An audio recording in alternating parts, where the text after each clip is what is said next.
It's a good question. I think I'd like to correct our understanding of why these bans have been imposed. The first is that you don't get a national banning order for minor offences. You won't get a banning order, a national banning order or a club banning order for running on the pitch here.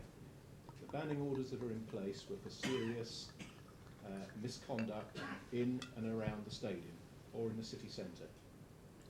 These people that have been banned were charged following arrest and were given court punishments, and we've followed that through. What we've said is it's a lifetime ban, but we have recently opened discussions with the Supporters Club and Trust about how long that ban should actually be in place.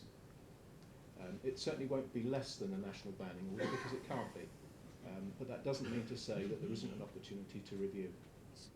I don't know how many people actually would have known him or spoken to him in the room, and you know, probably if you have, he's a young lad. Whether how he's addressed you, I don't know. He's a really, really good lad, you know. He really is a good lad. He has got wonderful ability. What will frustrate the people down here is they'll think he doesn't work hard enough at times, or they think he's lazy. Some people think that, Steve. Not everyone. I don't think he's lazy. Did I say some? No, you said people will think. Okay. Okay. The last guy was like that. Okay. Okay. Last manager like what? He used to say people are negative. People will start moaning. Right. When some people do. Some Yeah. people don't. Okay. Okay. It's a minor point, sorry. Yeah. No, that's fine. I'll stand to be corrected. Some people. No, I'm being serious with it. Some people will think he's lazy, or some people won't. Is that fair? Okay. I think that I'm not sure. I'm not sure it's laziness with him. I'm not sure it's laziness. I actually don't know if he can always do it, game after game after game, if you know what I mean. Especially when we have that 3-game week. You know, I'm not sure. He's, you know, when he's one of those players. He will get you off your seat no matter what. He'll get you off your seat when he goes by people because you'll go on, he's going to score. So you'll be like that, or he'll get you off your seat because he's lost the ball and you go, oh, damn, you know, whatever. Like some people might anyway. So he's a bit like that, and I would be like that with him. You know, when he's going to go by someone, you think something's going to happen here. So you're on the edge of your seat if you sat down, and then other times you can think, my God, what's he done there? But I think trying to get him fitter, I think is something that I would look forward to doing. I think it's very difficult to get somebody how you would like to get them in the middle of a season, especially when there's 20 games gone. I think with him, he has Premiership ability, but sometimes he can have, I don't know, probably what looks a poor work ethic. But I think he's more of a sprinter than anything else. I mean, you'll see Loic Remy. I mean, I did a little bit of coaching last season at Queen's Park Rangers just for Harry, really. So a few days. And I would see Loic Remy, who is now probably they're touting at 16, 20 million in the Premier League, be really, really dynamic and run by people like they weren't there. And then all of a sudden another ball will come and he can't raise a gallop because he's a sprinter. And I think that Jay is more that than anything else. You know, if you were to put, I don't know, Usain Bolt in a 3,000 metre race, don't matter how quick he'd be early on, he won't win it. They'll wear him down in the end. And I think Jay's a little bit like that. He's a fantastic boy, really, really nice boy. It's not what I expected. I don't quite know what I expected, other than he's a really nice boy. He's football intelligent, which helps. You don't have to keep saying to him, Jay, what about this? He understands and he tries to execute it. I just think sometimes he's not that... he can't sprint all the time. He hasn't got that capacity to keep churning it out. So... hope that summed him up. You know, I think he's a really good lad. I understand why some people would find him frustrating. I think he plays better when he plays from wide. A couple of times when he's gone on, when he's down the middle, he hasn't been as effective as he's been when he's got space. to use his pace. To be fair, what he did do in the last game was something he hadn't done before. When he plays wide, he comes inside, like Albert Adoma did.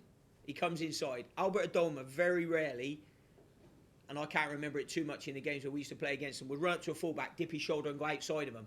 So we always knew with Albert Adoma, he would only run outside of you if there was a pass played there. And I said to Wes, what Wes needs to do is he needs to have another trick in the book. So he's got that one where he drags him inside, but he's got to have that one where he drags him inside, and then with the outside of his foot, he goes outside of him. Because then the fullback doesn't know where he is then, and he's in charge and got him on toast rather than it be the other way round. So I thought he did that as well on Saturday. A couple of times he went, dipped his shoulder and he went outside. I mean, he did it for the corner for the goal. So I think he's more wide. I think, but it's only, it's 7 weeks I've been here really. So I'm still probably trying to suss him out and want to put him in there gently. What I don't want to do, I don't want to play Wes at the moment and it all blow up in his face because he goes and has a poor game. Like, he'll play for the 21s the other day and he probably didn't show anything for the 21s in 90 minutes that he shows in the cameos he's playing with the first team at the moment. So I want to get him nice and confident, really, that if he does have an average game, it's not going to dent his confidence too much. So not too much airtime is the thing for Wes at the moment, and keep his confidence high. Can I just ask a follow-up on that? So you might see him as more of a winger type. What does he see himself as? Because perhaps he's always been a striker. Is he happy doing that role, or does he want to be a striker? Seems happy at the moment. He seems happy at the moment. More as a wide player than Seems happy at the moment. I think at this moment in time, I think he'd play anywhere. And we see him as a wide player. I mean, ideally, you'd probably want him in a 4-3-3 out there where you can get the ball at your feet and go bang, and then let him get at the fullback, ideally. But to be fair, he's come on as a wing-back. When we've wanted to go more attacking, and he's come on as a wing-back, so he's done that all right as well. I know when we've shuffled round a little bit, but he's come on as a wing-back. But I think he'd play anywhere at the moment to play in the team, and I think it'll be good for him anyway. It's good for his education. It's always good. Even if he ends up as a centre-forward, it's good for his education. Number one, it's not good to change your goalkeeper just because he drops one in. You know that? Because you know what will happen the following week when you change him? He'll drop one. And then you got one this week, one this week, one this week, one this week. He might be good on crosses. He might be no good on crosses. He might be good on the back pass. He might not be good on the back pass. So all of a sudden, you don't get any continuity between your goalkeeper and the back four. I thought about playing Frankie against Watford. I thought about doing that in those cup games. I really toyed with it twice. But Elliott is starting to get a bit of a rapport with those defenders in front of him. And what I mean by that is by playing with them. Because if we want to play, we've got to have a goalkeeper that can play. Sometimes Frankie's a bit erratic. He's a bit erratic. Interesting what you said about strength. Because they've been on strength programs now for 2 or 3 weeks. Were they not before? No. So, no, but they might. There might be. Well, Frankie's not all of a sudden going to turn into someone who's 6'4", that's for sure. Okay, but the other goalkeeper, it's interesting because he's a young man, Elliott, that's trying to find his way in the game and probably still maturing. So Elliott, when Elliott stands up, he's going to stand like that a bit. Yeah, he's a bit round-shouldered. Whereas all of a sudden, it'll be interesting to see the size of him now, 2 weeks ago, to what he's like when he goes away in the summer. Because I think by the summer, I think he'll have a pair of shoulders, and I think he'll have a chest, and I think he'll have arms. Now, when he hasn't got presence, if you're in the goals, and you're a bit round-shouldered, it can look small. But if he's like this, that will also give him confidence. So that's the only thing you can do. They're both doing those work programs at the moment. So we need to see really where they go. And if we need to get somebody, a goalkeeper, they have definitely got to be better than these two. They've got to be. Which means straight away, I'm in territory of, I'll tell you the names. Federici Hennessy, all of a sudden then I'm in a territory where they are better than our two goalkeepers at this moment in time. Okay? But if I'm looking at somebody else that's been in League Two, been in League One, been in the Championship, but they're not playing, if I was to say to you, if Elliot was playing and Frankie Fielding was at Derby and he was still playing in the team, and then he got dropped to be in a number 2, and I went and signed him, you might turn around to me and say, that's a good signing. But he might not be. So what I don't want to do is I don't want to confuse these two lads at this moment in time. If I'll confuse them or let them down gently or kick them in the teeth, whichever way you want to look at it, is if I can get somebody that's going to be better than them. Because there's a personal thing with that, a professional thing with that, and a financial thing with that. So I understand where you're coming from, and you get a few sneers and moans and groans about what you've just said, but I understand where you're coming from a little bit. I do understand, but I don't want to elaborate too much, because I don't think it's fair.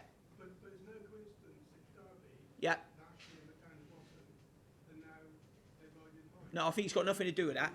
No, I think it's got nothing to do with that. I think Cloughy did a great job there. I think sometimes you can go into clubs and you can be on a crest of a wave. I mean, I know what goes on the inside of Derby because I know a couple of the players, I know the coaching staff. There's not a lot different going on at Derby now. Okay, they've won a few more games.